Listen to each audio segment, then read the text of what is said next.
Good morning. Today we will deal with amino acid in which we will discuss about the method of preparation of amino acid. आज हम amino अम्ल के अंतर्गत amino अम्ल बनाने की विधियों के बारे में चर्चा करेंगे। Preparation of amino acid, amino अम्ल बनाने की विधियां। पहला मेथड है अल्फा हैलोजनीकृत अम्लों के एमिनीकरण से। जब अल्फा क्लोरो अथवा ब्रोमो अम्ल की सांद्र अमोनिया के साथ अभिक्रिया कराई जाए तब अल्फा अमीनो अम्ल प्राप्त होते हैं। उदाहरण के तौर पर 2-क्लोरो इथेनोइक एसिड की जब अमोनिया के साथ क्रिया कराते हैं तो हमें 2-अमीनो इथेनोइक एसिड और अमोनियम क्लोराइड प्राप्त होता है। इसी प्रकार 2-क्लोरो प्रोपेनोइक एसिड की जब अमोनिया के साथ क्रिया कराएंगे तो हमें 2-अमीनो प्रोपेनोइक एसिड और अमोनियम क्लोराइड प्राप्त होगा। First method of preparation is from amination of alpha halogenated acid. An alpha chloro or bromo acid on treatment with concentrated ammonia gives alpha amino acid. For example, when 2-chloroethanoic acid when treated with ammonia leads to the formation of 2-amino ethanoic acid and ammonium chloride. Another example is when 2-chloropropanoic acid when treated with ammonia leads to the formation of 2-amino propanoic acid and ammonium chloride. Second method of preparation is from Gabriel phthalimide synthesis. The potassium phthalimide on treatment with an alpha halogenated acid give the intermediate which on hydrolysis gives amino acid along with phthalic acid. जैसे potassium phthalimide जब alpha halogenated acid के साथ क्रिया करेगा तो एक मध्यवर्ती बनाएगा जिसके जल अपघटन से हमें थैलिक एसिड और अल्फा अमीनो अम्ल प्राप्त होगा। गैब्रियल थैलामाइड संश्लेषण, पोटेशियम थैलामाइड की अल्फा हैलोजनीकृत अम्ल के साथ अभिक्रिया कराने पर हमें मध्यवर्ती प्राप्त होता है जिसके जल अपघटन से अल्फा अमीनो अम्ल बनते हैं।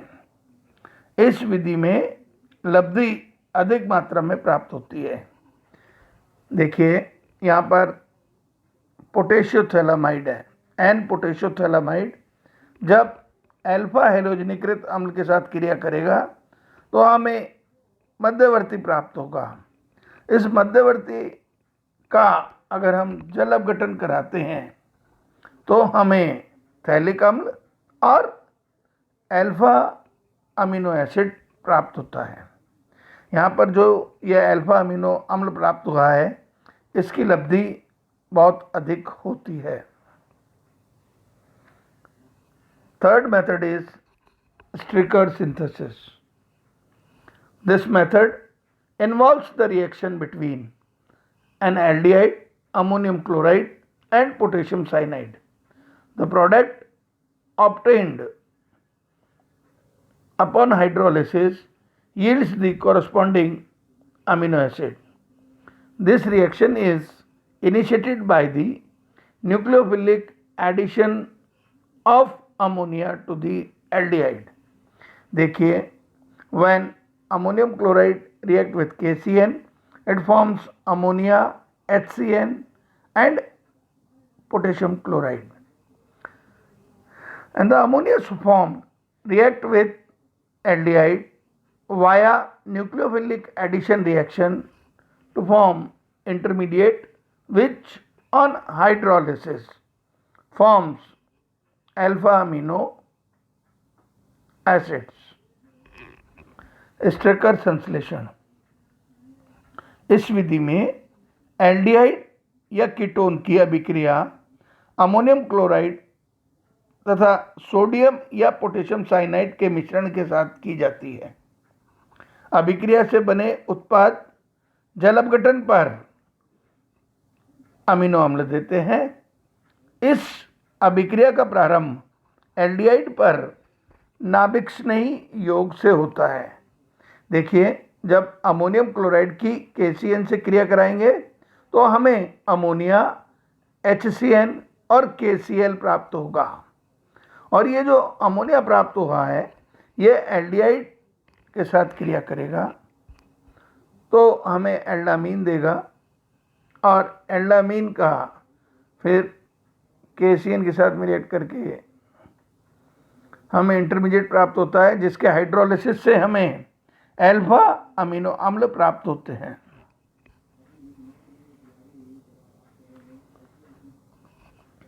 Next method of preparation is from malonic ester synthesis. This method is really an extension of first method. देखिए, मेलोनिक एस्टर को जब सोडियम इथॉक्साइड और एल्काइल हैलाइड के साथ क्रिया कराएंगे तो हमें अल्फा हेलोजिनेटेड एसिड बनेगा। और ये जो अल्फा हेलोजिनेटेड एसिड बना है इसकी अमोनिया के साथ क्रिया कराएंगे तो हमें अल्फा अमीनो अम्ल प्राप्त होगा मेलोनिक एस्टर के संश्लेषण से। यह विधि प्रथम विधि का विस्तार है। इसमें मेलोनिक एस्टर से अल्फा हेलोजिनीकृत अम्ल बनते हैं जो एमिनीकरण पर अल्फा अमीनो अम्ल देते हैं। देखिए, मेलोनिक एस्टर को जब सोडियम इथॉक्साइड और एल्काइल हैलाइड के साथ क्रिया कराएंगे तो हमें अल्फा हेलोजिनीकृत अम्ल बनेंगे। ये जो अल्फा हेलोजिनीकृत अम्ल बना है इसका एमिनीकरण कराने पर हमें अल्फा अमीनो अम्ल प्राप्त होते हैं।